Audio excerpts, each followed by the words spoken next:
Hey there, welcome to Spectrum Pulse, where we talk about music, movies, art, and culture. And today it's a big one, the newest album from Sabrina Carpenter, Man's Best Friend. Okay, believe it or not, I really don't want to say I goddamn told you so about Sabrina Carpenter. I've been reviewing her music since pre-pandemic, and I've heard every strength and weakness in her sound. Her admittedly good voice, her playful demeanor, her loose and frequently stupid sense of humor, her intentionally rough edges in the glistening production, the gender roles imported from a different era, and it's a bit of a moving target which era, that all gets amplified with each album and increase in budget in the public spotlight. And if you didn't catch on to what was plainly being said in the text or the subtext or theme, because people, especially artists, they're gonna tell you who they are. I got a whole decade of Lana Del Rey reviews kind of proving that point. This is when I could just sit here and, well, shrug. But, you know what, let's be fair, because in the arc of those old reviews, I was trying to meet the artists where they are, attempt to grasp the framing in which they see the world and why someone would be drawn to it beyond just some fluttery bops. Where if I'm trying to grow as a critic, it's to improve on some of that insight. And if Short and Sweet last year could be subtitled as The Hot Blonde Curse of Heteronormativity, Man's Best Friend feels like the cartoonish amplification. I'm not gonna bother on reiterating a lot of my thoughts on the album cover, mostly because I'd just be restating my adage, what is often said or done ironically can be cover for unironic belief, but my passing observation of, if you're pulling hair, you want your hand near the roots here and scalp, come on. It feels almost prophetic when you consider some of the alternative artworks where Sabrina Carpenter will place herself in iconic photographs of feminine celebrity, where the men seem distracted or utterly clueless to the attention that she wants. She's endlessly drawn to a slew of LA dudes where calling them himbos might actually be a compliment, and yet none of it seems to ever work. Now, Carpenter has said she went against a lot of conventional industry wisdom to push this album out so fast behind Short and Sweet. We'll get into the decision and the execution of that in a little bit, and also describe this project as a celebration of those who let you down, where the producer Jack Antonoff also described this as some of Carpenter's most honest work and honest songwriting to date. The text here, it's not that far removed from what was across the deep cuts of that last album, but what has changed is the tone and the framing. Notably that it's played even lighter with some of the comedy heightened. It's frothy and cheeky, turning the explicit sex pot double entendres up to 11, potentially even a double down on the direct response to the often unfair criticism she's received in this territory, where if you only know the exaggerated caricature of someone like Dolly Parton and not her music, you might draw a parallel, but at whose expense is the joke? You would think it would obviously be the string of dumbasses that Sabrina Carpenter cycles through if you only consider maybe a single or two like Manchild or Tears, but in aggregated reality, I think it's Carpenter herself, an active debasement, man's best friend after all, where it doesn't even play out like an ego trip to be so desired in this lane.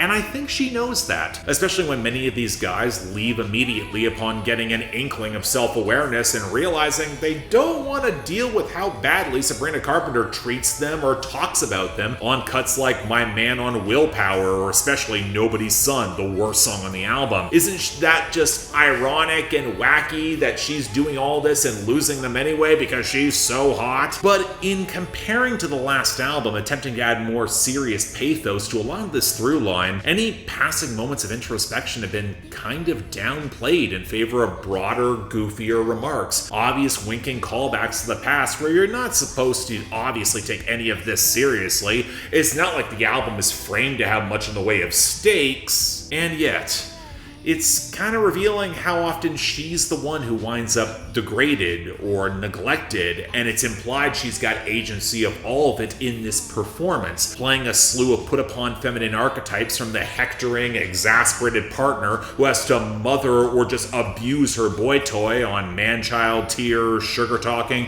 or Don't Worry, I'll Make You Worry, to the hyper-feminine, hyper-horny girl who becomes obsessively catty the second her whims are ignored and becomes the villain in every teen movie like on Never Getting Laid, but will also throw away all self-respect on the hottest slice of man on When Did You Get So Hot and House Tour. What mid-tier 2000s sex comedy did she crib these archetypes? You weren't supposed to be taking notes from Ariana Grande on Break Up With Your Girlfriend, I'm Bored, beyond the obvious vocal callbacks and parallel. Now, you can argue what level of ironic performativity all this is on. I'm curious whether or not she even knows. Or you can say there's a grain of truth coming from continuity with previous albums with slightly more grounded framing, where some of this is just reflective of Sabrina Carpenter's real-life experience with partners where she's aware none of this is actually working for her long-term. Maybe she's just playing it up for the camera, reminiscent to how Kendrick Lamar played the heel on Damn after the disingenuous critique that To Pimp a Butterfly got in certain conservative spaces, but she also might not be quite self-aware to identify some of the conservative gender archetypes she's playing into,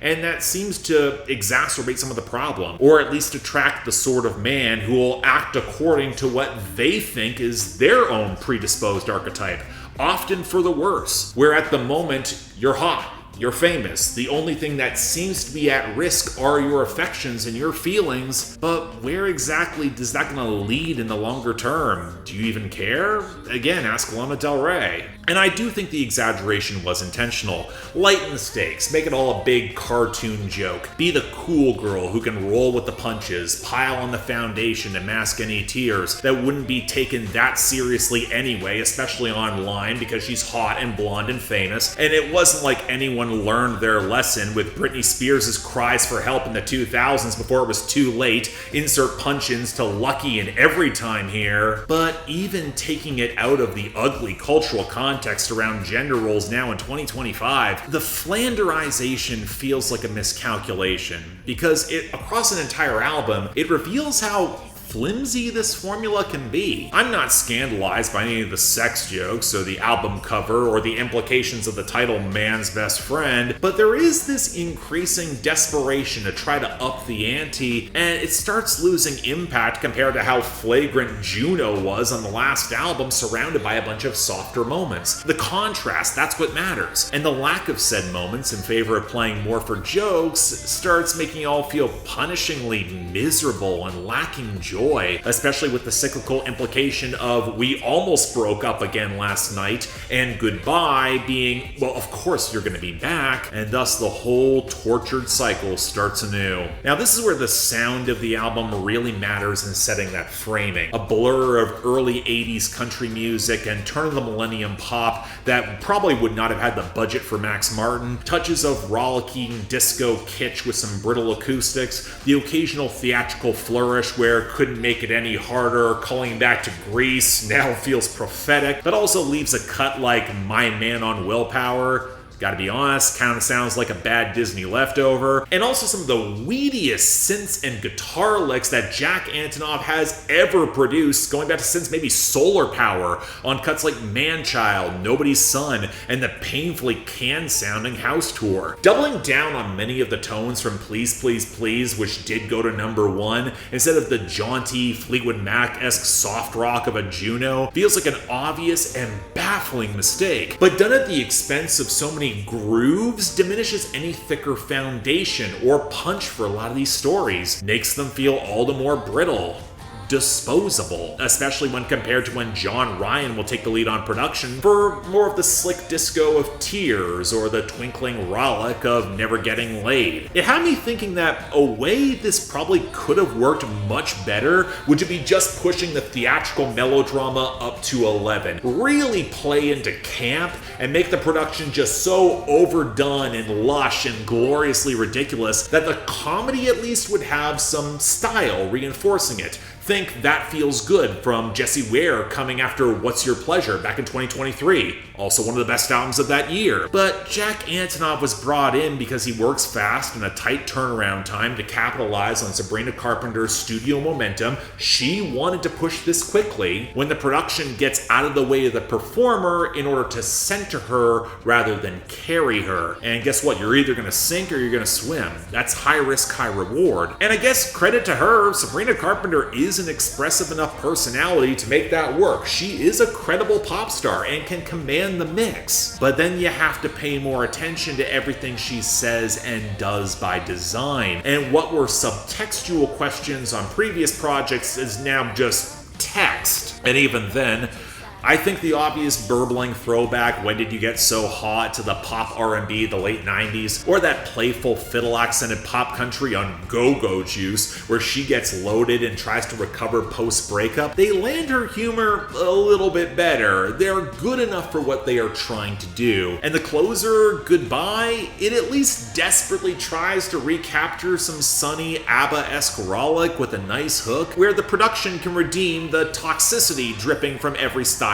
flutter. If it's gonna try and go in this lane, it feels like the best possible version of it. But that's the trick now, isn't it? I'm not gonna get agitated about this being successful or any deeper implications of that. With the mainstream pop charts being so fucking dire in 2025, her presence will be viewed as a fresh and desperately needed slice of late summer bops. She's gonna get the album bomb. The machine's gonna work as expected. But Man's Best Friend is revealing in ways that I think Sabrina Carpenter might regret down the line, exposing how tenuous her formula can actually be. Following up on a lot of momentum with an undercooked and rushed project where dimensionality has been sacrificed for cheap comedy, underpowered production, and some really dicey sentiments underscoring bad relationships that even if she tries to play it for immature laughs or a heel turn designed for even more provocation, well, this is where I could double back on saying "I told you so" by saying that this isn't any good, and a considerable step back away from short and sweet towards her pre-pandemic material, where her production and her performances might be a little better, but the lyricism certainly isn't. Truthfully, I don't get any pleasure in seeing Sabrina Carpenter's attempts at transgression backfiring, some of which it's not even her fault here, because changing times and cultural attitudes, especially in the United States, where in painting a broader picture,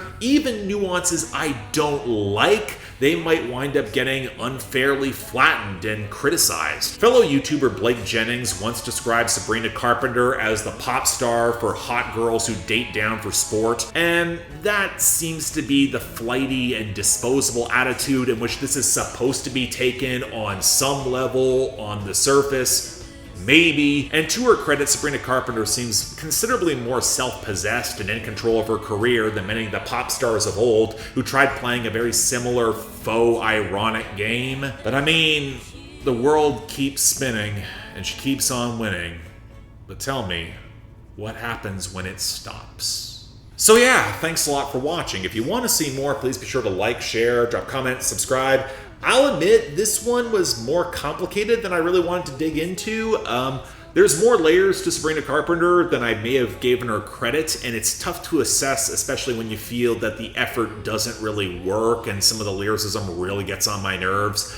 Again, I think I can appreciate what she's trying, but on some level you get tired of trying to assess whatever level of irony she's on to play defense, and yeah, I just don't think it works. I want to like it, but hey, leave your comments down there below. Try to be reasonable, try to meet this album where it is, give her some benefit of the doubt. But beyond that, anything else I might be able to do to improve my presentation, I'm all ears. And if y'all want to get involved in helping support the channel, get albums on my schedule, or hell, just yell at me on my Discord, link to my Patreon and YouTube memberships is right over there. Once again, don't feel obligated. Tough times out there, I understand, but the option's available. Till then, I'm Mark. You're watching Spectrum Pulse, and I'll see you next time.